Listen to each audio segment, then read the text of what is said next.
I know. No, that is why in our Gurukul we planted 4 acres only flowers, because we had promised to Lord, and we have a big pond of lotus. So our kids go pluck the lotus.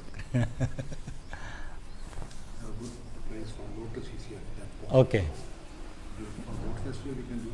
Yeah, we can in fact have lotus there. This one. Yeah. We can put the seeds and कर दिया चालू हो गया. हाँ दास. जय राधा माधव कुंज बिहारी, जय राधा माधव कुंज बिहारी, जय राधा माधव कुंज बिहारी, माधव कुंज बिहारी, जय गोपी जन वल्लभा गिरिवरधारी, जय गोपी जन वल्लभा गिरिवरधारी, यशोदानंदन ब्रज जन रंजन,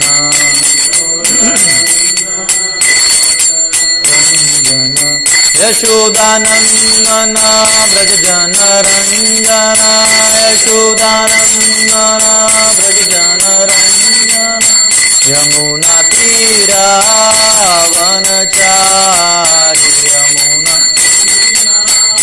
वनचारी, यमुना तीरा वनचारी, यमुना चारी, जय राधा माधव कुंज बिहारी, जय राधा माधव कुंज बिहारी, जय गोपी जन वल्लभा गिरिवरधारी, जय वल्लभा गिरिवरधारी, यशोदानंदन ब्रज जन रंजन,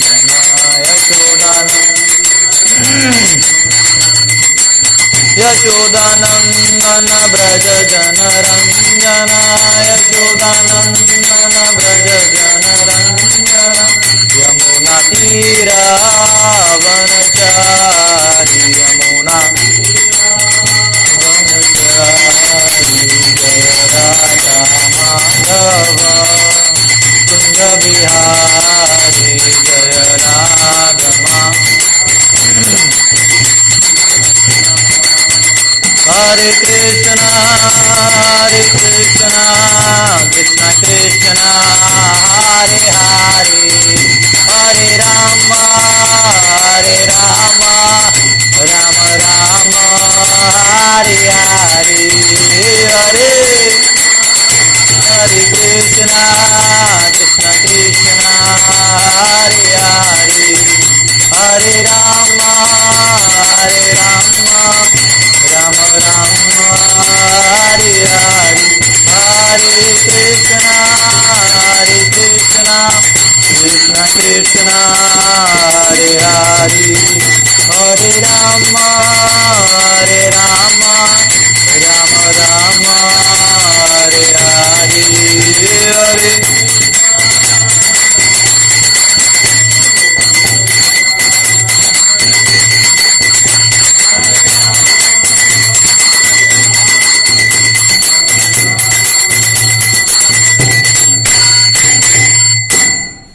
श्री राधा गोविंद भगवान की जय, गौरनिताय भगवान की जय, श्रील प्रभुपाद की जय, श्रीमद् भागवतम की जय। ओम नमो भगवते वासुदेवाय,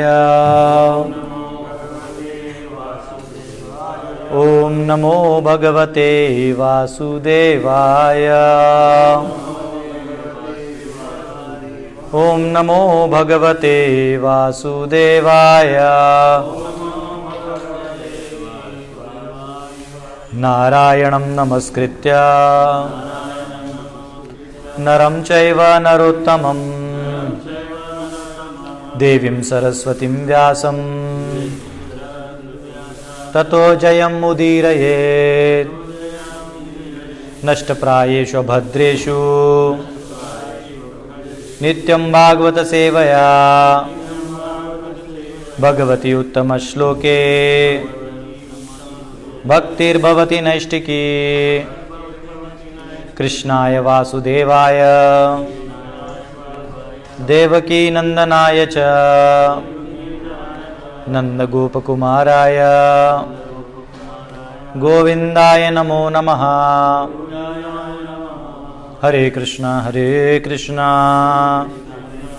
कृष्णा कृष्णा हरे हरे, हरे राम राम राम हरे हरे। हरे कृष्णा।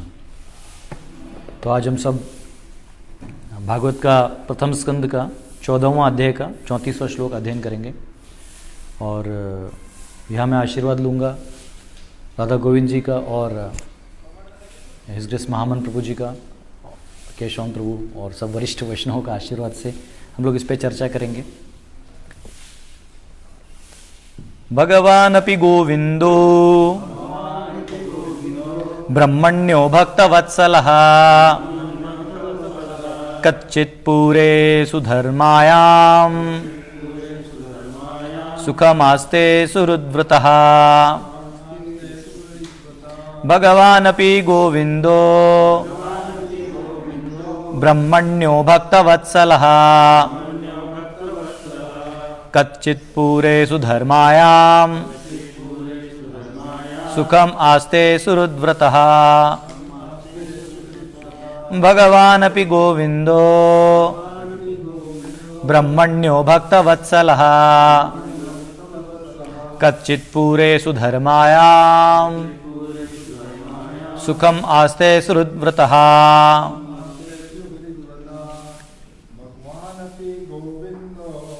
भगवानपि गोविंदो ब्रह्मण्यो भक्तवत्सलः कच्चित् पूरे सुधर्मायां सुखमास्ते सुहृद्व्रतः। भगवानपि गोविंदो ब्रह्मण्यो भक्तवत्सलः कच्चित् पूरे सुधर्मायां सुखमास्ते सुहृद्व्रतः। भगवानपि गोविंदो ब्रह्मण्यो भक्तवत्सलः कच्चित् पूरे सुधर्मायां सुखम आस्ते सुहृद्व्रतः। भगवान कृष्ण अपि भी गोविंदः जो गायों तथा इंद्रियों को अनुप्राणित करते हैं, ब्राह्मण्य भक्तों या ब्राह्मणों को समर्पित। भक्तवत्सलः भक्तों के प्रति स्नेहपूर्ण। कच्चित क्या पूरे द्वारकापुरी में, सुधर्मायाम पवित्र सभा में, सुखम सुख आस्ते भोग करते हैं, सुहृद्व्रतः मित्रों से घिरे हुए। अनुवाद तथा तात्पर्य श्रील प्रभुपाद द्वारा। श्रील प्रभुपाद की जय। पूर्ण पुरुषोत्तम भगवान श्री कृष्ण जो गायों, इंद्रियों तथा ब्राह्मणों को आनंद प्रदान करने वाले हैं और अपने भक्तों के प्रति अत्यंत वत्सल हैं, अपने मित्रों से घिरकर द्वारकापुरी में पवित्र सभा का भोग तो कर रहे हैं। ये सवाल है। तात्पर्य, इस विशिष्ट श्लोक में भगवान का वर्णन गोविंद, ब्रह्मण्य तथा भक्तवत्सल शब्दों से किया गया है। वे भगवान स्वयं अर्थात आदि भगवान हैं और समस्त ऐश्वर्य, समस्त शक्ति, समस्त ज्ञान, समस्त सौंदर्य, समस्त यश तथा समस्त त्याग से परिपूर्ण हैं। कोई न तो उनके तुल्य है न उनसे बढ़कर है। वे गोविंद हैं, क्योंकि वे गौओं तथा इंद्रियों के आनंद हैं। जिन्होंने भगवान की भक्तिमय सेवा द्वारा अपनी इंद्रियों को शुद्ध कर लिया है, वे ही उनकी वास्तविक सेवा कर सकते हैं और ऐसी शुद्ध इंद्रियों के द्वारा दिव्य आनंद प्राप्त कर सकते हैं। केवल अशुद्ध बद्ध जीव ही इंद्रियों से कोई आनंद प्राप्त नहीं कर पाते, अपितु इंद्रियों के मिथ्या आनंद से मोहग्रस्त होकर के इंद्रियों के दास बन जाते हैं। अतएव अपने हित के लिए हमें भगवान के संरक्षण की आवश्यकता है। भगवान गायों तथा ब्राह्मण संस्कृति के रक्षक हैं। जो समाज गो संरक्षण तथा ब्राह्मण संस्कृति से विहीन है, वह भगवान के प्रत्यक्ष संरक्षण में नहीं होता। जिस तरह कि कारागार के बंदी राजा के संरक्षण में न रहकर राजा के किसी कठोर प्रतिनिधि के संरक्षण में रहते हैं, गो संरक्षण तथा मानव समाज में कम से कम समाज के कुछ सदस्यों में ब्राह्मण गुणों के अनुशीलन के बिना कोई भी मानव सभ्यता उन्नति नहीं कर सकती। ब्राह्मण संस्कृति से ही ब्राह्मण बना जा सकता है और भगवान के यथारूप में दर्शन किए जा सकते हैं। ब्राह्मण संस्कृति सुप्त सत्व गुणों का विकास है, जिसमें सत्यनिष्ठा, समता, इंद्रिय निग्रह, सहिष्णुता, सरलता, सामान्य ज्ञान, दिव्य ज्ञान तथा वैदिक वांग्मय में अटूट श्रद्धा सम्मिलित है। ब्राह्मणत्व की पूर्णता पा लेने के बाद मनुष्य को भगवत भक्त बनना होता है, जिससे मालिक, स्वामी, मित्र, पुत्र तथा प्रेमी के रूप में उन्हें उनके स्नेह को दिव्य रूप से प्राप्त किया जा सके। भक्त की अवस्था जो भगवान के दिव्य प्रेम को आकर्षित करती है, उसका तब तक विकास नहीं होता जब तक मनुष्य उपरोक्त ब्राह्मणत्व के गुणों का विकास नहीं करता। भगवान ब्राह्मण के गुणों की ओर आकृष्ट होते हैं, उनकी झूठी प्रतिष्ठा की ओर नहीं। जो लोग योग्यता में ब्राह्मण से कम होते हैं, वे भगवान के से किसी प्रकार का संबंध स्थापित नहीं कर सकते। जैसे कि काष्ठ में बिना कच्ची मिट्टी में आग नहीं जलाई जा सकती, यद्यपि काष्ठ तथा मिट्टी में पारस्परिक संबंध होता है। चूंकि भगवान परम पूर्ण है, अतएव उनकी कुशलता का प्रश्न ही नहीं उठता। अतएव महाराज युधिष्ठिर ने यह प्रश्न नहीं पूछा। उन्होंने केवल उनके आवास स्थान द्वारकापुरी के संबंध में ही पूछा। यहाँ जहाँ पुण्य आत्मा एकत्र होते हैं, भगवान वहीं रहते हैं जहाँ पुण्य आत्माएं एकत्र होती हैं और परम सत्य के गुणगान में आनंद लेते हैं। महाराज युधिष्ठिर द्वारका के पवित्र व्यक्तियों तथा उनके पुण्य कर्मों के विषय में जानने के लिए उत्सुक थे।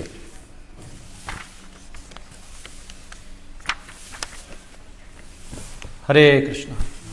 ओम अज्ञानतिमिरन्धस्य ज्ञानाञ्जनशलाकया चक्षुरुन्मिलितं येन तस्मै श्रीगुरवे नमः। श्रीचैतन्यमनोभीष्टं स्थापितं येन भूतले स्वयं रूप कदा मह्यं ददाति स्वपदान्तिकं। वन्देऽहं श्रीगुरो श्रीयुतापदकमलं श्रीगुरून् वैष्णवांश्च। श्रीरूपं साग्रजातं सहगण रघुनाथान्वितं तं सजीवं साद्वैतं सावधूतं परिजनसहितं कृष्णचैतन्यदेवं श्रीराधा कृष्णपादान् सहगण ललिता श्रीविशाखान्वितांश्च। नमः ओं विष्णुपादाय कृष्णपृष्ठाय भूतले श्रीमते भक्तिवेदांत स्वामिनिति नामिने। नमस्ते सरस्वती देवे गौरवाणी प्रचारणे निर्विशेष शून्यवादी पाश्चात्य देश तारणे। नमो महावदन्याय कृष्ण प्रेम प्रदायते कृष्णाय कृष्ण चैतन्य नामने गौरत्विषे नमः। हे कृष्णा करुणा सिंधो दीनबंधो जगत्पते गोपेश गोपिका कांत राधा कांत नमोस्तुते। तप्त कांचन गौरांगी राधे वृंदावनेश्वरी वृषभानुसुते देवी प्रणमामि हरिप्रिये। वाञ्छाकल्पतरुभ्यश्च कृपा सिन्धुभ्य एव च पतितानां पावनेभ्यो वैष्णवेभ्यो नमो नमः। जय श्री कृष्ण चैतन्य प्रभु नित्यानंद श्री अद्वैत गदाधर शिवासादि गौर भक्त वृंद। हरे कृष्णा कृष्णा कृष्णा हरे हरे, हरे राम राम राम हरे हरे। हरे कृष्णा। तो एक बार राधा गोविंद महाराज जी को उनके डिसाइपल्स ने पूछा था, शिष्यों ने पूछा था कि महाराज जी हम लोग प्रचार तो करते हैं लेकिन हम लोग खुद इतने शुद्ध हैं नहीं हमारे प्रैक्टिस में, तो क्या प्रचार बंद कर देना चाहिए? तो महाराज जी बोले कि देखो ऐसा है, घर में जो झाड़ू होता है ना वो गंदा होता है लेकिन घर साफ कर देता है। तो बोले अगर हम लोग झाड़ू ही हैं तो भी भगवान हमारा उपयोगिता करेंगे, तो वैसे भी हालत है। तो झाड़ू स्वरूप मेरी चेतना है, प्रयास करेंगे इस भागवत के ऊपर जो प्रभुपाद ने तात्पर्य दिया है उस पर कुछ चर्चा करने का। तो ये जो श्लोक है, भगवान अपि गोविंदो ब्रह्मण्यो भक्तवत्सलः कच्चित पूरे सुधर्मायाम सुखम आस्ते सुहृद्वृतः। पूर्ण पुरुषोत्तम भगवान श्री कृष्ण जो गायों, इंद्रियों तथा ब्राह्मणों को आनंद प्रदान करने वाले हैं और अपने भक्तों के प्रति अत्यंत वत्सल हैं, अपने मित्रों से घिरकर द्वारकापुरी में पवित्र सभा का त्याग का भोग तो कर रहे हैं।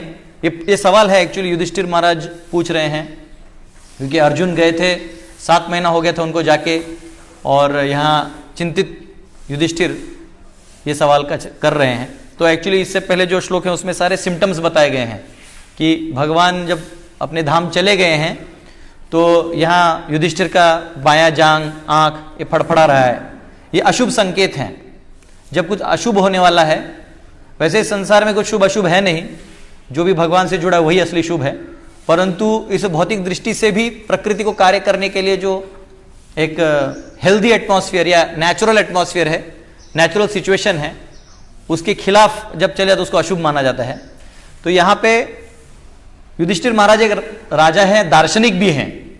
राजा होना तो एक वर्णाश्रम का पद था, परंतु वो दार्शनिक थे। ये कुंती महारानी का जो पूरा परिवार है पांडवों का, ये सभी दार्शनिक थे। जनरली 2 ब्राह्मणों को एक साथ रहना मुश्किल है, यहाँ 5-5 महादार्शनिक एक साथ रह रहे हैं। कुंती महारानी भी जब भगवान कृष्ण को कहती हैं तो कितनी बार कहती है कि तुम ही सर्वे सर्वा हो, तुम ही सब कुछ हो। मैं जानती हूं कि नटो नाट्य धरो यथा, आप you are the supreme personality of God and you have come here to just do drama. आप इस ड्रामा करके हम सबको आकर्षित करना चाहते हैं। तो मैं जानती हूं कि आप ही भगवान हो, इस सृष्टि के रचयिता आप ही हो, हर चीज आपकी इच्छा से हो रही है। और देखो आप ऐसे हो कि हम सब के बीच में आप एक साधारण व्यक्ति की तरह मुझे बुआ मानते हो, आप मेरा पांव छूते हो। सारा संसार आपका पांव छूने में, योगी लोग आपका पांव केवल दर्शन मात्र के लिए लाखों लाखों साल तपस्या करते हैं, और भक्त आपके लिए मतलब सब कुछ छोड़ के, संसार का सारा चीज का आसक्तियों को छोड़ के केवल आपके पीछे भागते हैं। पूरे ब्रज में घूमते हैं, कहते कहां गया मेरा कृष्ण देखा, सब आपको ढूंढ रहे हैं। और यहां आप, हम पांडवों के बीच में, आप हम सब के लिए जब भी दुख खड़ा होता है आप आ जाते हैं। तो युधिष्ठिर के बैकग्राउंड में ये ज्ञात तो है कि वो स्वयं भगवान है, तो ऐसे तो नहीं ना कि वो चले गए हैं, ऐसे पूछ रहे हैं आगे, लेकिन इससे पहले वो सब सिम्टम्स बता रहे हैं। और यहां पे वो बता रहे हैं युधिष्ठिर महाराज जो हैं वो कृष्ण का एग्जैक्ट कुछ शब्दों में उनके हृदय को बता दिया है, क्योंकि भगवान को समझना बुद्धि से परे है। क्योंकि अगर जनरली जितने भी आइडियोलॉजीज हैं, फिलोसफीज हैं मार्केट में, या इस दुनिया में लोग भगवान के बारे में सोचते हैं या समझने का प्रयास करते हैं, या पूर्व जो लोग आए हैं उनके ऊपर कमेंट्री करके वो समझना चाहते हैं कि भगवान कैसे हैं, तो जनरली क्रिश्चियन लोगों का कहना है कि गॉड इज ओल्ड, बूढ़े हैं भगवान जो है, क्योंकि बहुत काल से उन्होंने सृष्टि बनाई है और इसका विनाश नहीं हुआ है, तो अब वो बूढ़े हो गए होंगे। God created this world and now he lost his control. उनका ऐसा क्या मानना होता है कि भगवान बना तो दिए लेकिन अब कंट्रोल नहीं कर पा रहे। जैसे कभी कभी कोई कंपनी खोल देता है, बिजनेस में पैसा डाल देते हैं, लेकिन बाद में वो बिजनेस में लॉस हो जाता है, मेंटेन नहीं कर पाते, कभी कभी ऐसा होता है। तो ये चीज वो लोग किस पे लगा देते हैं? भगवान पे लगा देते हैं, ये भगवान को उम्र में डाल देते हैं। दूसरा है, भगवान को वो समझना भी चाहते थे, केवल शक्ति के स्वरूप में जानना चाहते हैं। जैसे कभी कभी कुरान में भी लिखा है कि अल्लाह ऑल माइटी हैं, वो सारी चीजें उनके अंडर आती हैं, वो ऐसा करेंगे तो ऐसा ही होगा, वैसा करेंगे तो वैसे ही होगा। तो वो एक ही वर्जन हो गया। ये हो गया उम्र को अंदर, काल के अंदर डाल दिया। ये हो गया ओनली ताकत, अल माजिद कहते हैं कि जो सबसे ताकतवर है, तो वो एक ही वर्जन हुआ। लेकिन यहां प्रभुपाद तात्पर्य बताया कि वो सुंदर भी है, वो सब भक्तों के बीच में भक्त वत्सल भी है। मतलब अगर आपने उनको पुकारा, जो 6ठे स्कंद में आता है, हम लोग हरिनाम की महिमा को सुनते हैं, जब वर्णन किया जाता है विष्णु दूतों से, तो पता चलता है कि अगर कोई अवहेलना करते हुए भी भगवान का नाम ले ले तो उसके अनेक जन्मों के पाप नष्ट हो जाते हैं। ऐसा दयालु कौन हो सकता है? जो पूतना मारने आई उसी का स्तनपान करके उसका प्राण लेके उसको धात्री का रूप गोलोक वृंदावन में दे दिया। ऐसे कम्वा दयालुम शरणम व्रजेम, ऐसा कौन मिलेगा ऐसा दयालु? तो युधिष्ठिर महाराज जो भगवान का डेफिनेशन दे रहे हैं वो सबसे हटके है, वो टेक्निकल नहीं दे रहे हैं, वो उनकी शक्तियों का प्रदर्शन, 3 गुणों के मालिक हैं। जनरली हम लोग यहां से जनरली हम लोग भी जो तत्व बताते हैं तो 3 गुणों के स्वामी हैं, त्रिगुणातीत हैं, ऐसे हम बोलते हैं। लेकिन यहां युधिष्ठिर महाराज उससे भी परे जाके उनके व्यक्तित्व को प्रदर्शित कर रहे हैं कि भगवान व्यक्ति विशेष हैं, कोई निराकारवादी नहीं है। क्योंकि इतना तक का जो ज्ञान है वो निराकारवादी भी देते हैं, निराकारवादी भी कहते हैं भगवान जो है निराकार ब्रह्म है, और वही निराकार ब्रह्म यहां 3 गुणों में विस्तारित होता है, इन 3 गुणों से हमें प्रभावित नहीं होना है, ये चीज वो भी बोलते हैं। लेकिन वो ये नहीं जानते कि वो जो ब्रह्म आया है ब्रह्मणो ही प्रतिष्ठा हम, वो ब्रह्म भी जो आया है वो कृष्ण से आया है, और कृष्ण व्यक्ति विशेष हैं, और उन्हें हम सब जीव से व्यक्तिगत रिलेशन रखने का इच्छा है। तो भगवान को ऐसे कह के कि वो बहुत शक्तिशाली हैं या वो हमसे अलग है, बड़े हैं लेकिन हमसे अलग हैं, तो संबंध टूट जाता है। जबकि शास्त्रों का है संबंध अभिधेय प्रयोजन, कि शास्त्र को लिखा ही ऐसा है कि हमारा संबंध पता चलता है भगवान से, और भगवान को कैसे प्राप्त करना है वो पता चलता है, और भगवान को कैसे हमें उसे करना है ये सारे ज्ञान हमें शास्त्रों में दे दिया है। अब भगवान को जानने के बाद हम कहां तक पहुंचते हैं? जनरली उपनिषदों को भी पढ़ेंगे तो भगवान की जो सृष्टि कैसे चलाते हैं, हम कौन हैं, आत्मा है, ये शरीर जो है ये कोश है, अच्छा इतना तक सब पता चल जाता है। लेकिन जो मर्म में व्यक्ति हैं भगवान, उनके बारे में हम लोग नहीं समझ पाते। इसलिए भगवान कृष्ण की लीलाओं को जितने भी दार्शनिक हैं, वैदिक दार्शनिक भी इसको नहीं समझ पाते। उसका कारण है कि वो व्यक्ति विशेष नहीं समझ पाते। यहां पे तात्पर्य में प्रभुपाद जी ने लिखा है कि इस संसार में हम लोग सब बद्ध हैं, तो कम से कम हमें ब्राह्मण स्तर पे आके इसको एक्सेस करना चाहिए, यानी सत्व गुण पे आएंगे तब हम भगवान को एक्सेस कर पाएंगे। लेकिन जैसे हम लोग ट्रेन पकड़ना है तो स्टेशन जाना होगा, बस पकड़ना है तो बस अड्डे जाना होगा।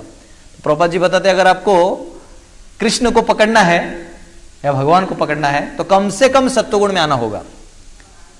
तो प्रभुपाद जी बताते हैं लेकिन ब्राह्मण की तरह जीने के बाद उधर से भी आगे उठना होगा, और उधर की बात यहां पे युधिष्ठिर महाराज कर रहे हैं कि उधर से भी आगे उठना होगा जहां व्यक्ति भगवान से 5 प्रकार के जो संबंध यहां बताए हैं हमारे, शांत रस है, दास्य रस है, वात्सल्य, माधुर्य, ये सारे जो रस हैं, इन्हें रस से हम भगवान की सेवा कर सकते हैं।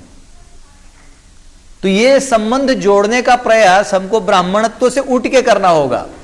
कई बार दक्षिणात्य ब्राह्मण जो होते हैं, आप देखिएगा, मतलब वैसे उत्तर वाले हो तो कर्मकांडी हो जाते हैं, मतलब नारायण को कर्मकांड में ही डाल देते हैं जनरली, जो भक्ति नहीं करते कर्मकांड करते उनका बात कर रहा हूं। और दक्षिण में नारायण प्रधान है, लेकिन उनके रिचुअल्स इतने डिटेल हो जाते हैं कि वो व्यक्ति जो है कहीं ऐसा ना कि भगवान के सामने भोग लगा, ये मंत्र खत्म ही नहीं हो रहा है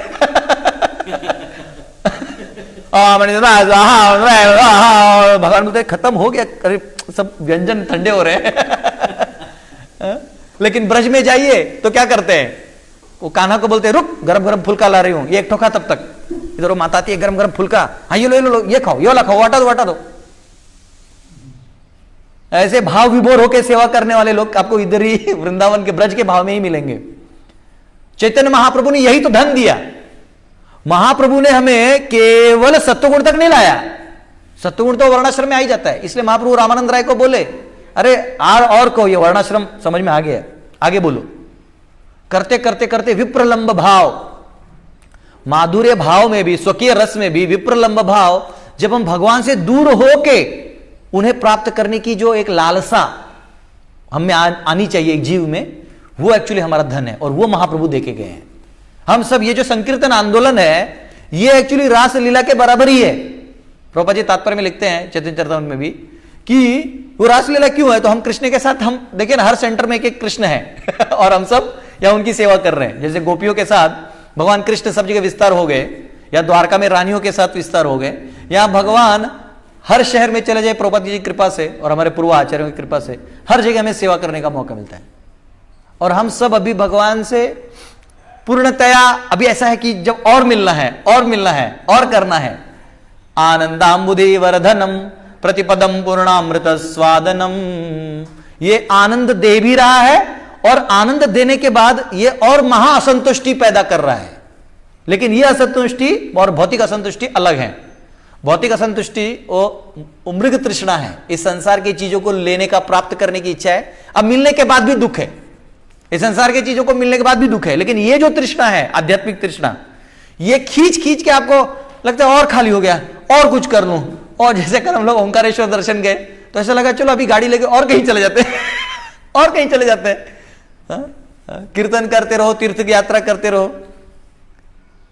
लेकिन ये जो महाप्रभु ने धन दिया है विप्रलंब भाव का, भगवान से दूर होते हुए भी भगवान के याद में, कई बार आप देखिएगा कि जो पति पत्नी जब शादी हो जाता है तो जो पत्नी है वो पति अगर कहीं बिजनेस के लिए चला गया 4-5 दिन और 10 दिन के लिए नहीं आ रहा है, तो पत्नी जो है वो चावल जो गांव में बिछेंते ना, ऐसा चावल निकालते, कंकर निकालते हैं, वैसा रहता है उसमें, ऐसा करते हैं, उस चावल में भी अपने पति का ऐसा नाम लिखेगी और फिर उसको मिटाएगी याद में। तो ये प्रेम है। ऑब्वियसली वो भौतिक एरिया हो गया, लेकिन यही भाव भक्तों को होना चाहिए भगवान के प्रति। तो ये जो भाव है, ये जो भगवान के प्रति नितांत प्रेम है, ये धन खोजना है। जीव की उपलब्धि, सक्सेस ऑफ लाइफ वो है जब आदमी गृहे था को वने था को सदा हरि बोले था को, घर में रहो वन में रहो। कोई लाल कपड़ा पहनने से बड़ा नहीं होता, कोई उजला कपड़ा पहनने से कुछ गलत नहीं होता, लेकिन हृदय में वो तृष्णा होना चाहिए कि कृष्ण हम जाग रहे हैं तो भगवान की सेवा के लिए, सो भी रहे हैं तो भगवान की सेवा के लिए। हाँ? कई बार लोग जीवन का सक्सेस मानते हैं कि मैं 4 ही घंटा सोता हूं। 4 घंटा सोने से क्या, कुछ कीड़े उनका 4 घंटे में तो पूरा आयुष्य हो जाता है। तो 4 घंटा महत्वपूर्ण नहीं है, आप सोए किसके लिए और जागे किसके लिए। तो यहां कृष्ण की जो एक क्या कह सकते हैं उसको, युधिष्ठिर महाराज ने उनका एग्जैक्टली हृदय निकाल के आपके सामने डाल दिया है, भक्त वत्सल कह दिया है। श्री राधा गोविंद जी की जय। भगवान को भक्त वत्सल कहा गया है। पहले अध्याय के 21वें श्लोक में भी भगवान अर्जुन जब कहते हैं ना, रथम स्थापय मेच्युता, अच्युत नाम कह देते हैं भगवान को, अच्युत शब्द इस्तेमाल करते हैं। अच्युत शब्द का मतलब है कि भगवान कभी गिरते नहीं, उसका बात है ही नहीं। क्योंकि यहां भी तात्पर्य में प्रभुपाद जी बोलते हैं कि सवाल ही नहीं आता है कि युधिष्ठिर महाराज पूछेंगे कि भगवान कैसे हैं, क्योंकि वो सबको संभालते हैं, उनका वो पूछने का जरूरत है नहीं। तो अच्युत मतलब जो गिरने का बात नहीं है, अच्युत वो है जो अपने भक्तों का शब्द नहीं गिरने देते। अगर भक्त कोई वचन दे दे तो भगवान उसको पूरा कर देते हैं। श्रील प्रभुपाद जी ने रास बिहारी को बोला कि मैं तुम्हें यहां स्थापित करूंगा, तो प्रभुपाद जी बाद में यूएस चले गए, ये सब किया। जब आए तो वहां मच्छर काटने वाले, बड़े बड़े मच्छर काटने वाले एरिया था और मुंबई का क्राउड था, मुंबई का क्राउड थोड़ा रैश होता है। उन सब के बीच में भी उन्होंने ऐसे डिसाइपल से बनवाए जो उधर के हैं भी नहीं, जो फॉरेन लैंड से हैं, जो इंडिया में कभी सूट ही नहीं हो पाएंगे। और उन लोगों ने डेडिकेट किया अपना लाइफ। जवाहरलाल नेहरू को बहुत सारा पैसा देके एक कोट भेजना पड़ता था इंग्लैंड, और वो रोज प्रेस होके आता था धोके, ठीक है। और यहां प्रभुपाद जी का धोती धोने के लिए लड़ाई हो जाता था, it's my service, it's my service. Prabhupada बोलते I made so many foreign servants. तो ये जब कृष्ण को पकड़िएगा तो कृष्ण आपके सारे वचन को पूरा कर देंगे। इसलिए भक्तों को बोलते वक्त भी बहुत सोच समझ के बोलना चाहिए, किसी के प्रति द्वेष नहीं रखना चाहिए। क्योंकि गलती से आप बोल देंगे ना मर जा, गुस्सा आ गया, मर क्यों नहीं जाता, ऐसा बोलना नहीं चाहिए। क्योंकि गलती वो मरेगा, उसका पाप आपको लगेगा। क्योंकि किधर ना किधर आप जप कर रहे हैं, तो जप करते बहुत ध्यान, इसलिए ध्यानपूर्वक जप करना न करना भी अपराध माना जाता है। क्योंकि ध्यानपूर्वक आप जप नहीं करिएगा तो जरूर आप भौतिक चीज सोचिएगा। अब भौतिक चीज सोचिएगा तो द्वंद्व में जाएगा, किसी का भला सोचेगा, किसी का बुरा होने वाला है। भौतिक चीज ऐसा है ही, आप ये नहीं कह सकते मैं आगे आ गया तो अपने आप अंदर कुछ गया है। आप ये नहीं कह सकते मेरे पास 2 रुपया लिखा है तो पीछे वो दूसरा वाला छाप भी आएगा। तो इस संसार में कभी आप कह ही नहीं सकते। तो आप उसको बुला के कोई जड़ी बूटी खिला के ठीक कर देते, तो आपको क्या लगता है आपने पुण्य किया? आपने पुण्य नहीं किया, पुण्य तो आपने एक साइड किया, अपने आप पाप हो गया। जो डॉक्टर को 500 रुपए मिलना था उस दिन उसका काम आपने कर दिया, तो बाय डिफॉल्ट आपके हाथ से पाप हो गया। तो पाप और पुण्य ये द्वंद्व है। तो अगर हम जप करते करते इन द्वंद्वों का चिंतन करेंगे तो सारा जो होने वाला है, क्योंकि अच्युत है भगवान, वो आपके शब्दों को गिरने नहीं देंगे, तो ये बहुत रिस्क है। इसलिए भक्तों को जप करते वक्त, केवल नाम लेते वक्त भी केवल और केवल भगवान की प्रसन्नता के लिए जप करना है, वो शुद्ध भक्ति कहलाएगी। तो यहां पे एक भक्त वत्सल शब्द कह के एक्चुअली युधिष्ठिर महाराज अपने सारे, उनको एक वर्ड में ही पूरा महाभारत याद आ गया होगा, जहां जहां पे वो है ना, कुंती महाराज में कहते हैं ना, विशान महाग्ने पुरुषाद दर्शनात् असत सभायाम वनवास कृतश्रुतः। आगे के 2 लाइन है, याद नहीं है। हाँ, महारथास्त्र तो है, एक है वर्ड। तो वो एक्चुअली वो कह रहे हैं कि जब अग्नि में डाल दिया गया था तभी भी हमें आपने बचाया। किधर किधर, एक बार तो युधिष्ठिर और अर्जुन में लड़ाई हो गया। अर्जुन ने कहा था कि मेरे गांडीव को कोई गाली दे दे तो उसकी हत्या मैं खुद करूंगा। और युद्ध के समय, महाभारत का जब युद्ध हो रहा था, तो युधिष्ठिर को थोड़ा लग गया, तो उनको खेमे में लाया गया। खेमे में लाया गया तो कृष्ण और अर्जुन भी आए, और युधिष्ठिर गुस्सा हो गए अर्जुन पे कि यहां तुम्हें आने की जरूरत नहीं है, मुझे लगा मैं पैचिंग करके जाऊंगा, आप यहां क्यों आए हो? तो गुस्से में उन्होंने बोल दिया, क्या तुम्हारे गांडीव में, ऐसे कुछ बोल दिया, तुम्हारे गांडीव में ताकत नहीं बचा है, फेंक दो ये गांडीव। ऐसे युधिष्ठिर ने कहा। अब इधर अर्जुन ने वचन लिया था कि जो गांडीव को निंदा करेगा उसकी मैं हत्या करूंगा। अब अपने भाई की हत्या कैसे करेंगे? अब अर्जुन को समझ नहीं रहा है, और युधिष्ठिर को भी समझ में आ गया कि अब तो ये अगर युधिष्ठिर ही हत्या हो गई तो युद्ध वहीं समाप्त हो गया। तो कृष्ण ने क्या कहा? कृष्ण ने कहा ऐसे करो, तुम कुछ कठोर वचन बोल दो युधिष्ठिर को। तो एक क्षत्रिय के लिए कठोर वचन ही मृत्यु के समान है। तो अर्जुन बोल दिए, कैसे तुम योद्धा हो, डरपोक, यहां आके छुप गए, थोड़ा सा लग गया, इसके लिए कोई फायदा नहीं है आपका क्षत्रिय होने का, ऐसे बोल के निकल गए। तो भगवान जो है ना, जहां जहां सेंसिटिव पॉइंट होता था वहां भगवान, जहां जहां आपकी बुद्धि, आपकी शक्ति, आपका सामर्थ्य जहां खत्म, वहां भगवान पहुंच जाते हैं। भक्त वत्सलः, वो पहुंच ही जाएंगे। द्रौपदी जी का जो स्वयंवर था, द्रौपदी जी का जब स्वयंवर हो रहा था, तो ये कथा तो मैंने बहुत बार बताया है, लेकिन बहुत सुंदर है। यहां पे मुझे एक चीज बहुत अच्छा लगा, ही भगवान का प्रेजेंस। जब सब हार जाते हैं तो भगवान आ जाते हैं। जब द्रौपदी जी का स्वयंवर था तो 16 दिन बड़ा फेस्टिवल था, बड़ा ग्राउंड था, बहुत बड़ा, ऐसे कहते हैं, महाभारत में तो लिखा है बहुत बड़ा ग्राउंड था, ऑलमोस्ट 16 किलोमीटर के आसपास आता है। किसी ने मुझे पूछा इतना बड़ा ग्राउंड कैसे, तभी दिखता होगा, अभी आंखें कमजोर हो गई, लेकिन तभी लोगों को दिखता होगा। तो बहुत बड़ा ग्राउंड था और सारे राजाओं को आमंत्रित किया गया था। और वो जो स्टेडियम बनाया था ना, वो स्टेडियम में एक 4 दिशाएं होती ना, पूर्व, पश्चिम, उत्तर, दक्षिण, ऐसे कॉर्नर्स होते हैं। तो एक दिशा में वो लोग बैठे थे जो पांचाल के थे, यानी द्रौपदी उनकी बेटी हुई, द्रौपदी उनकी बेटी मानी जाएगी। ऐसे लोग बैठे थे जो विवाह नहीं करेंगे, यानी उस स्वयंवर में भाग नहीं लेंगे, लेकिन वो है मतलब देखने के लिए, एज अ आशीर्वाद देने के लिए द्रौपदी को। और एक खेमे में बैठे थे वो राजा महाराजा जो इस स्वयंवर में वो धनुष को उठा के जो भी कंडीशन होगा उसको पार करेंगे। एक खेमे में बैठे थे ब्राह्मण वर्ग जो पांचाल के नहीं थे परंतु आमंत्रित थे, क्योंकि क्षत्रिय लड़की से ब्राह्मण लड़का शादी कर सकता है, उसको अनुलोम विवाह कहते हैं। अगर ब्राह्मण लड़की से क्षत्रिय लड़का विवाह कर ले तो वो प्रतिलोम होता है, वो टिकता नहीं है, उसमें दिक्कतें आती हैं, वो अलग साइंस है। तो और एक था ये, तो यदु लोग जो थे, जो कृष्ण और बलराम जी थे, वो द्रौपदी के उस खेमे में बैठे थे जो उनके वेलविशर से आशीर्वाद देने के लिए। और यहां पे सब कर्ण, दुर्योधन, मामा शकुनी और हर शादी में पहुंचने वाला शिशुपाल, एक वो आजकल होता है ना, वो हार्ट ब्रोक होता है बॉयफ्रेंड्स का, ये सब शिशुपाल हैं। जो सबसे प्रेम करते हैं और सबकी शादी किसी और से हो जाती है, वो जाके बैठ जाते शादी में। तो ये शिशुपाल जो है ये भी था, सारे आ गए, सबको लगा द्रौपदी हमारी है।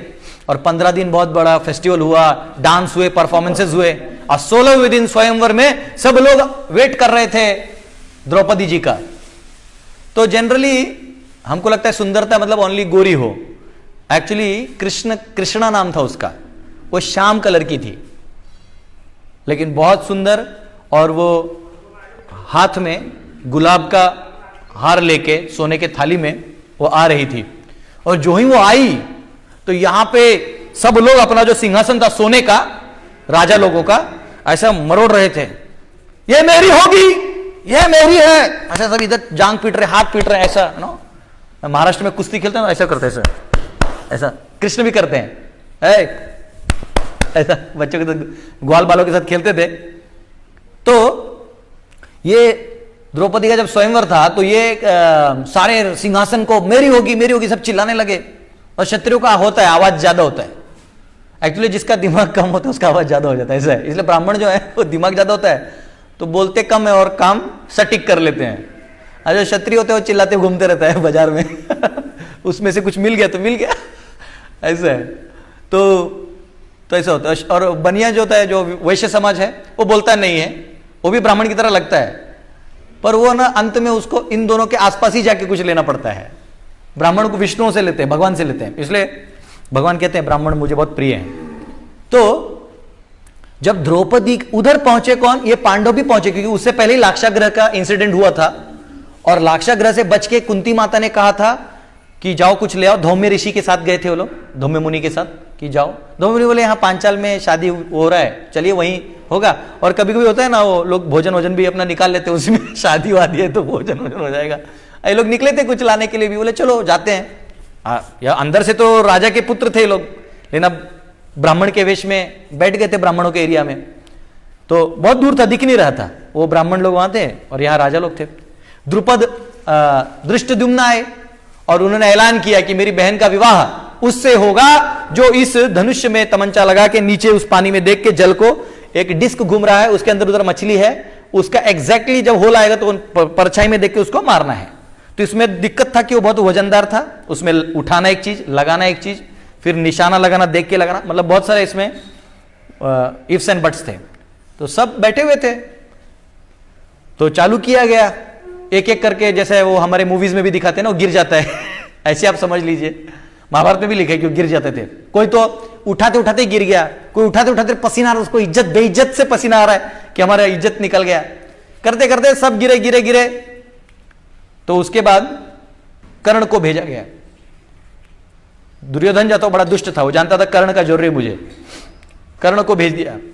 और एक चीज याद रखिए, जब पांडव ब्राह्मणों के खेमे में पहुंचे तो उनको ब्राह्मणों को लकड़ी का वो दिया था बैठने के लिए, सोने का नहीं दिया था। सोना दान में देते ब्राह्मणों को, बैठने के लिए आपको छोटा आसन ही मिलेगा। तो वो लकड़ी का जो था ना, उसमें महाभारत में वर्णन आता है कि जो ही वो बैठे, तो ये लोग तो ब्राह्मण थे नहीं, क्षत्रिय थे, इनका वजन था। तो जो ही पांचों पांडव बैठे ना, वो लकड़ी ऐसा हो गया, ऐसा ऊपर, इधर से दोनों साइड से ऊपर हो गया। तो सब ब्राह्मण देख रहे थे कौन कुल से हैं, कौन से गुरुकुल से आए हैं, मतलब उनको सवाल हो गया। तो ये लोग 4-5 अलग अलग हो गए, यहां वहां बैठ गए, क्योंकि एक ही में टूट जाएगा। अलग अलग बैठे। और भीमसेन जहां बैठे वहां तो एक्चुअली उठ ही गए, उसको कोई ऑप्शन ही नहीं था, ऐसा हो गया। और सभी ब्राह्मण लोग अपना वो जो अंग वस्त्र होते हैं वो लेके ऐसा बैठे थे। हाँ देखा जाए, वो लोग ब्राह्मणों को भी एक होता है ना, वही तो सब, वो एक्चुअली ब्राह्मण मतलब फेसबुक लाइव है, वो लोग देख के पहले जाके बताते थे। तो उन्होंने क्या किया, जो द्रौपदी ने सब आई तो एक एक करके सब गिरने लगे, किसी से धनुष नहीं लग रहा है, किसी उठ नहीं रहा है, सब चीज हुआ। जब कर्ण का बारी आया तो कर्ण ने कहा, कर्ण जो ही उठा तो द्रौपदी ने कहा कि मैं सूत पुत्र से विवाह नहीं करूंगी। उसका कारण था, स्वयंवर का मतलब है कि अगर कोई तमंचा लगा दे, मार भी दे, और द्रौपदी को फिर भी न जचे, फिर भी वो मना कर सकती है।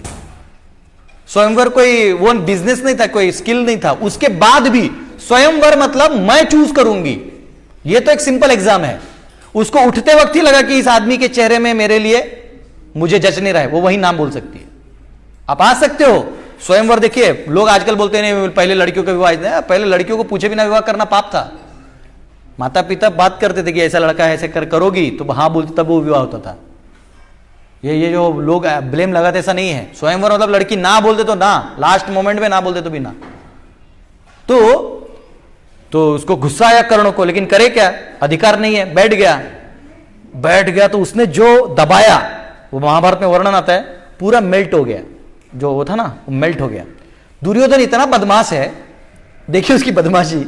वहां उसको पिटपिटा के बोल रहा है चिंता मत करो, मैं स्वयंवर करके जीत के इसे तुम्हें विवाह करके दूंगा। इसका दुष्टता देखिए, ऐसे दोस्तों का संग कर रहा था कर्ण केवल छोटे से अहंकार को सेटिस्फाई करने के लिए। तो फिर हमारे गए दुर्योधन साहब, लगाया, उठा दिया।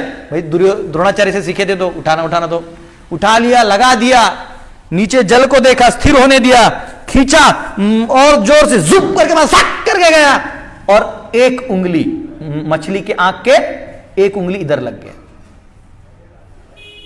और वो लगने के बाद सब लोग, अब ये क्रिकेट बच्चों का क्रिकेट थोड़ी है, नहीं आउट नहीं हुआ मेरे को वापस बैटिंग करना, ऐसा नहीं होता है।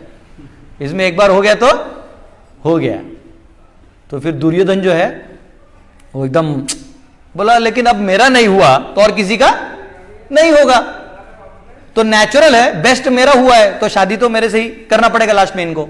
तो सब आके बैठ गए तो एज औपचारिकता होती है ना खत्म करने का, कोई भी चीज खत्म होता है तो हम लोग बोलते हैं कि सो एंड सो ने सेवा किया, सो एंड सो ने दान दिया, हरि बोल धन्यवाद, चलिए प्रोग्राम खत्म।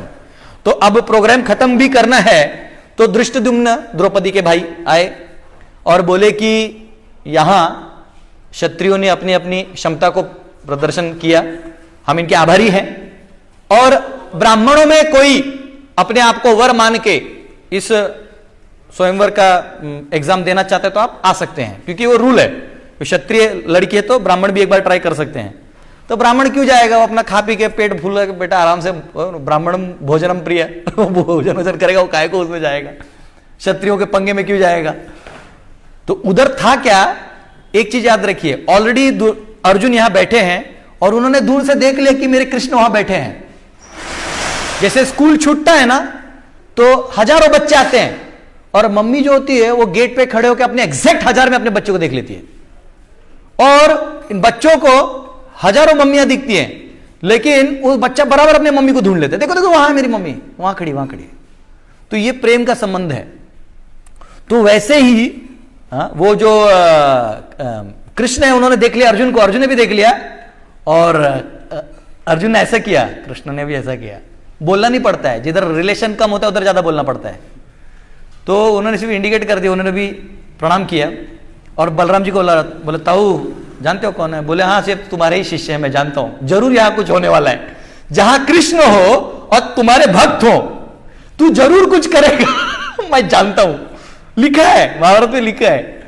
बोले अब बलराम जी तो बस ऑब्जर्वर हो जाते थे, फिर तू कर जो करना है। यत्र योगेश्वर कृष्ण यत्र पार्थ धनुर्धर तत्र श्री विजयो भूत ध्रुवा नीतिर्मतिर्मम, वहां तो विजय होना ही है। तो ये अधर्म तो यहां बचेगा नहीं जो अभी चल रहा है। तो कृष्ण ने सिर्फ ऐसा किया, और वो दूसरे खेमे में थे, नॉन मैरिंग खेमे में, और ये लोग मैरिंग ब्राह्मण खेमे में थे। तो युधिष्ठिर इतने सेंसिटिव थे, वो जान गए कि ब्राह्मणों के एरिया में अगर ऑफर आया है तो ये लालसा अर्जुन के मन में होगी। तो अर्जुन ऊपर बैठा था, एक ऊपर, तो अर्जुन की तरफ ऐसा देखा, और अर्जुन ने मतलब ऐसे होता है ना जैसे एक बार जान लो, समझ रहे, मतलब एक चांस दीजिए ऐसा बोला नहीं, लेकिन ऐसे आंखों से दर्शाया, कभी कभी बिना बोले आंखों से भी समझ जाता है।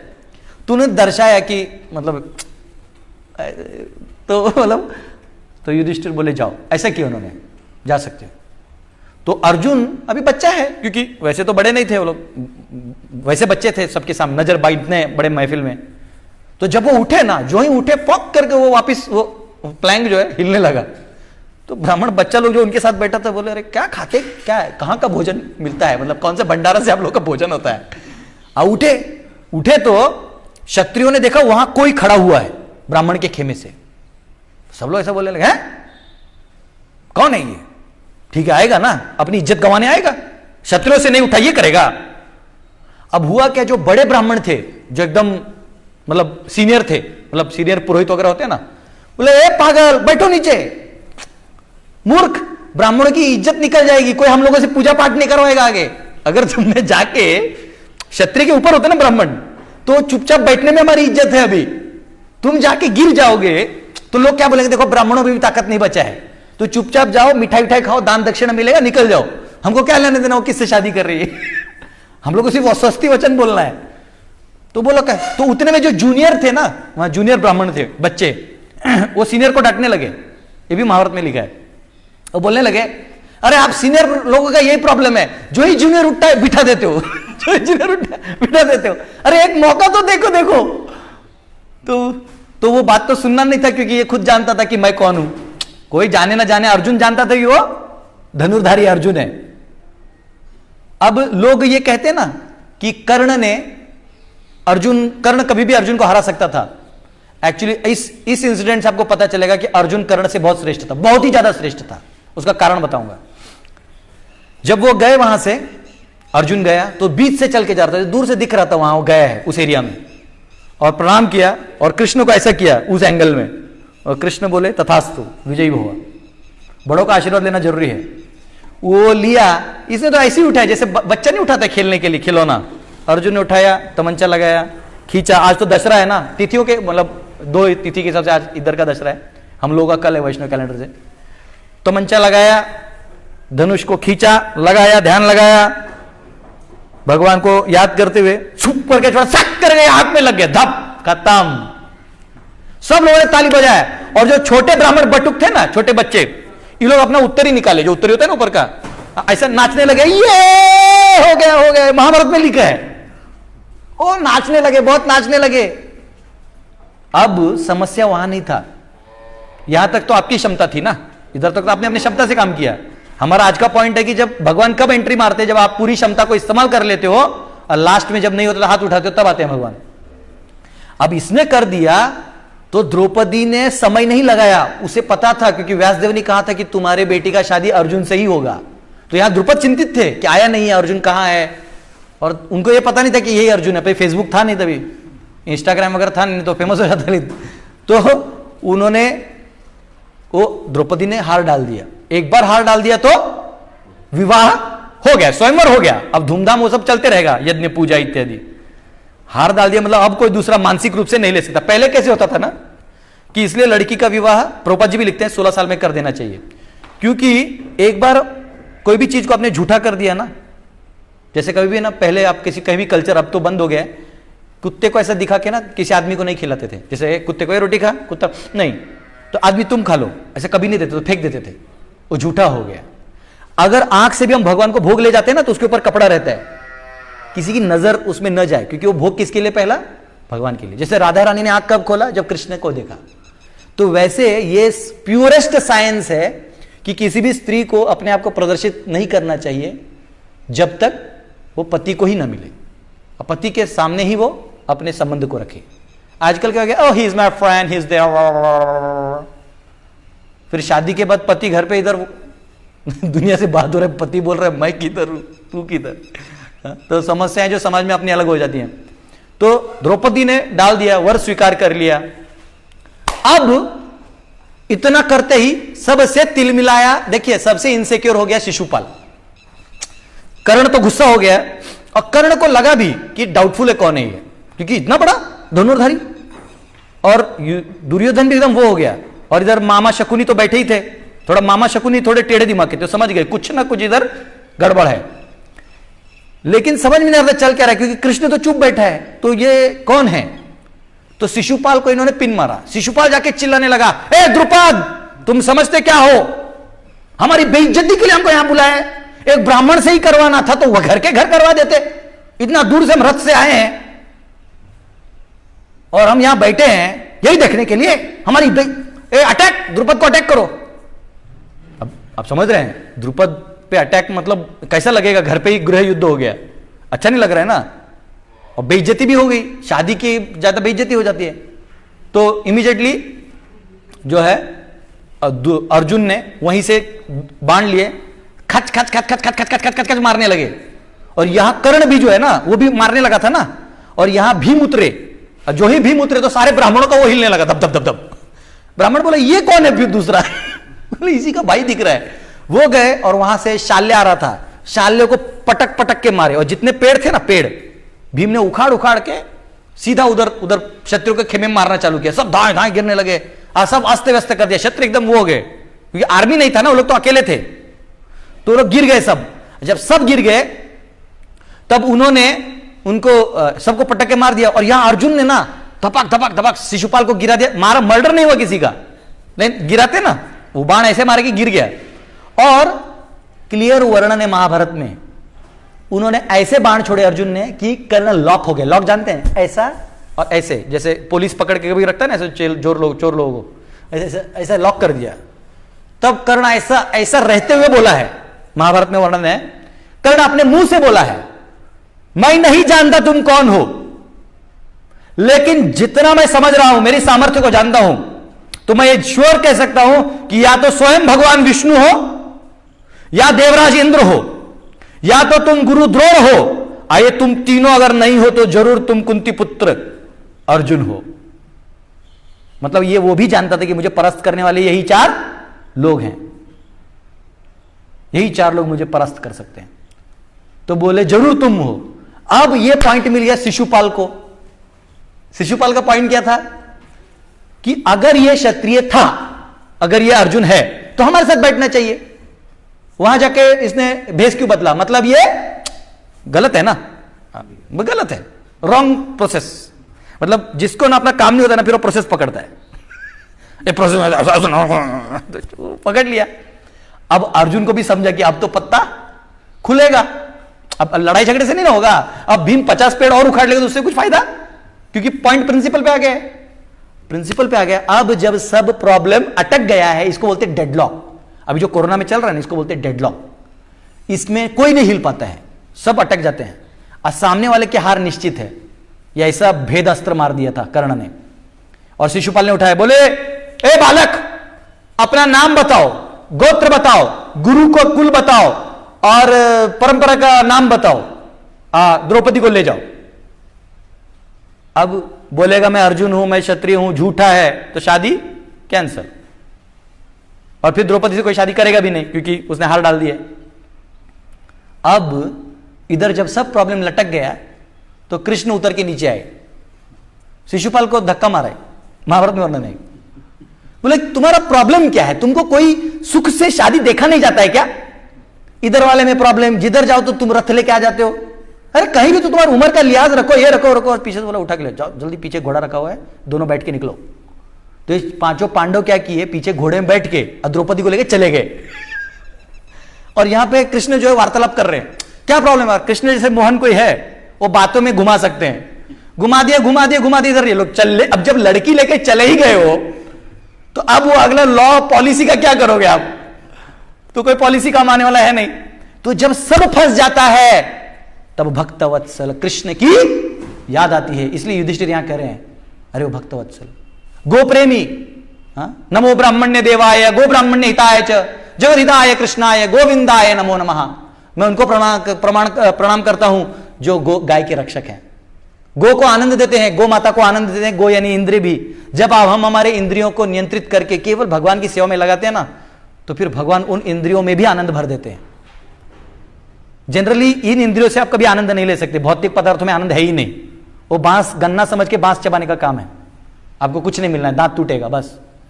लेकिन इन इंद्रियों में भी आनंद, इसलिए हमारे भक्त बहुत आनंदित रहते हैं। आप जितने भी योगी लोग देख लो, जो भी इस योग मार्ग में है, योग यानी अध्यात्म के मार्ग में है, तो जो ध्यान करते हैं उनको देखेगा ना, हमेशा वोल्टेज हाई होता है। आप किसी योगी को देख लो, ऐसा कुंभ में वगैरह, ए बच्चा,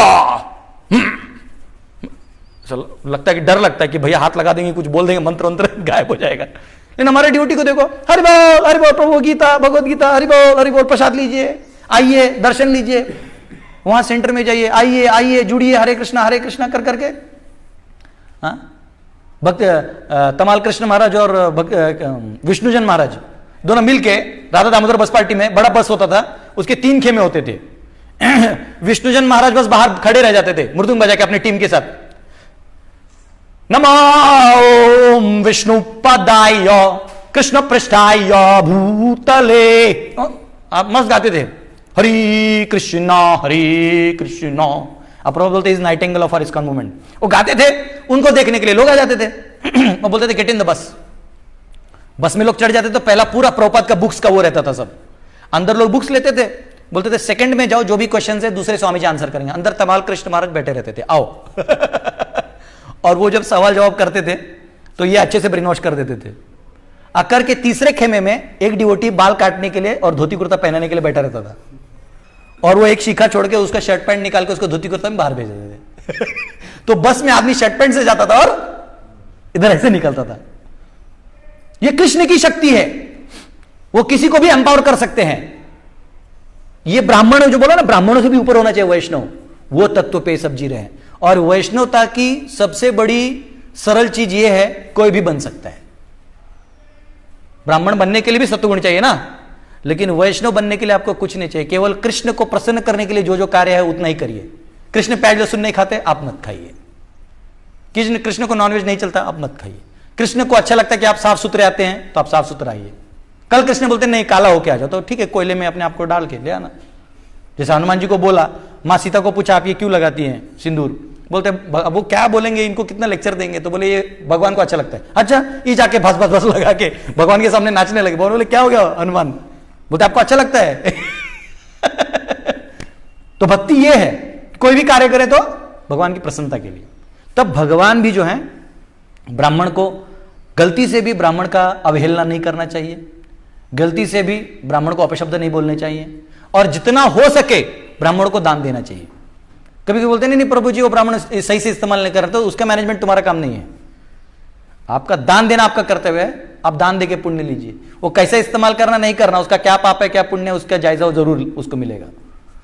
तो ये हम सबके लिए बहुत जरूरी है कि हम लोगों को प्रभुपाद जी की कृपा मिली है, और प्रभुपाद जी ने हम जैसे शूद्रों को, मतलब मैं मेरी बात कर रहा हूं यहाँ पे, हाँ, उठा के कहाँ से नहला के, हाँ, एक्चुअली मैं गुलाब जामुन खाने के लिए आया था इसको पता चला कि वहाँ फ्री में खिलाने वाले हैं और कुछ बोलने वाले हैं, तो मैं इसलिए चला गया देखने के लिए।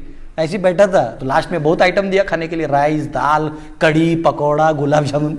मैं बोला बहुत अच्छा चीज है खाने के लिए गया, खाते खाते बाल कटवा लिया, है ना। व्यक्ति जो है वो फुल डेडिकेट हो जाता है, केवल एक गुलाब जामुन, इस्कॉन बुलेट्स है वो। तो ये प्रभुपाद जी की कृपा है, प्रभुपाद के डिसाइपल्स की कृपा है, उन्होंने इस मूवमेंट को और आगे बढ़ाया। तो ये परंपरा है जो ये महाप्रभु ने खड़ा किया, आनंदाम बुद्धि वर्धनम का जो लहर है वो हमें आगे बढ़ाते रहना है, और हमको भगवान के चरणों में अपनी मति को लगाना है, और कहीं नहीं लगाता है।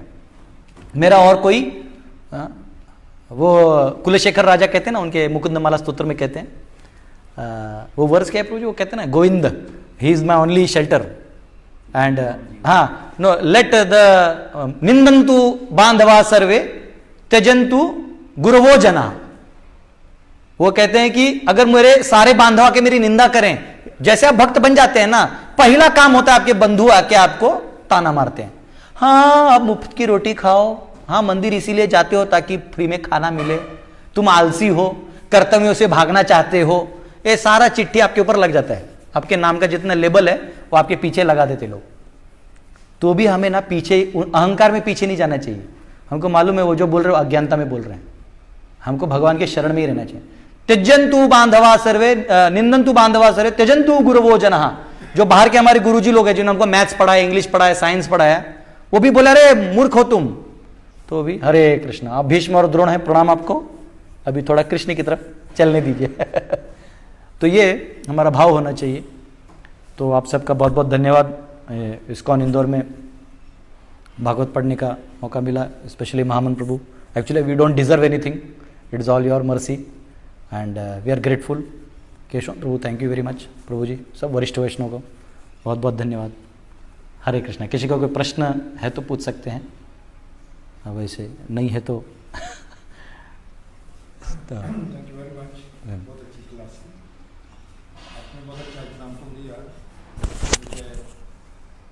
कितने भी लोग हों, बच्चा जो है माता को पहुँचाते, हाँ माता बच्चे को पहुँचाते। हाँ हाँ हाँ महाभारत में भी ऐसे एग्जाम्पल ओके हाँ हाँ हजारों गाय हो, हाँ और ये को छोड़ दो, अपनी माता के पास ही जाएगा। हाँ अब पहचान लेता है। कल हमारे एक बच्ची हुई, वेरी ऑस्पिशियस, अष्टसखी उसका नाम रखा। और ये श्लोक बहुत अच्छा है, ब्रह्मण्य, ब्राह्मणों का प्रोटेक्शन, गौओं का प्रोटेक्शन, भक्तवत्सल, भगवान को कहा अपने भक्तवत्सल का बहुत अच्छी टिप्पणी दी। एक गो प्रोटेक्शन पर छोटा सा प्रसंग आता है, ये रियल लाइफ स्टोरी अकबर के टाइम की है। बादशाह अकबर था, तो एक बार क्योंकि उसके नवरत्न थे, जिसमें हेड था बीरबल, अकबर ने बीरबल से पूछा, बीरबल बताओ, सच सच बताओ, सबसे बढ़िया दूध कौन सा होता है? तो बीरबल बोला, बादशाह सबसे बढ़िया दूध बताऊं, बफलो का दूध सबसे बढ़िया होता है। तो अकबर कहने, बीरबल तुम क्यों ऐसा में से जोकिंग क्यों करता? मैंने तो तुझे कभी बफलो का दूध पीते नहीं देखा है, तो मुझे क्यों एडवाइस करता है बफलो का? बीरबल बोला, मैं फिर से बोलता हूँ बादशाह, सबसे बढ़िया दूध बफलो का ही होता है। तो इस बार वो थोड़ा गुस्से में आ गया अकबर, देखो अभी सच नहीं बताया तो मैं जरूर तुमको कुछ दंड दूंगा, लास्ट चांस है, बताओ क्या है? तो बोल, मैं सच बोलता हूँ, सबसे बढ़िया दूध बफलो का ही होता है। इस बार वो बहुत गुस्सा आ गया, तो तुम क्यों फिर बफलो का दूध नहीं पीते? तो बोलते, आपने पूछा था दूध, हाँ दूध बफलो का ही सबसे बढ़िया होता है, गाय का दूध है वो अमृत होता है, वो दूध की कैटेगरी में है ही नहीं। Very fortunate, we have a nice gaushala. Prabhupada ji purport में बहुत लिखा है, cow protection is part of Vedic culture. ग्रंथराज श्रीमद् भागवतम की जय। और कोई प्रश्न पूछना?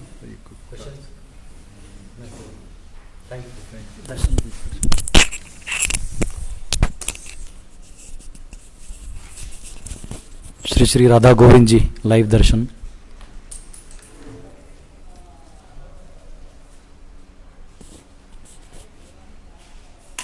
ऐसे हो जाएगा, इतने में हो जाएगा।